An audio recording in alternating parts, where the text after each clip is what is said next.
2 வழிகளில் மழைநீரை சேமித்தால் காவிரி நீருக்காக கர்நாடகத்திடம் கையேந்த வேண்டியதில்லை என பாமக எம்எல்ஏ சௌமியா அன்புமணி தெரிவித்துள்ளார்.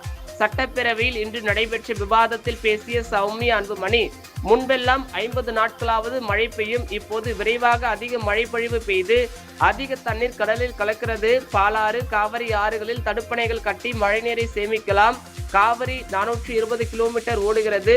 10 கிலோமீட்டருக்கு ஒரு தடுப்பணை கட்டினால் கூட நீரை சேமிக்கலாம். 25 முதல் 30 தடுப்பணைகள் கட்டினால் கூட போதும். 20 டிஎம்சி தண்ணீரை சேமிக்கலாம் என்றார். தமிழகத்தில் 35 பெரிய ஆறுகள் ஓடுகின்றன. அதில் தடுப்பணைகள் மூலமாக 100 டிஎம்சி தண்ணீர் சேமிக்கலாம். அதன் பிறகு கர்நாடகத்திடம் கையேந்த தேவையில்லை. ஆந்திரம், கேரளத்தையும் நாம் எதிர்பார்க்க தேவையில்லை என்றார். 2வது வழி ஏரி குளங்களை தூர்வாருவது. 42,000 ஏரிகள் இருந்த நிலையில் தற்போது 27,000 ஏரிகள் தான் இருக்கின்றன. இந்த ஏரிகளை தூர்வாரினாலே 100 முதல் 150 டிஎம்சி தண்ணீரை சேமித்து வைக்க முடியும்.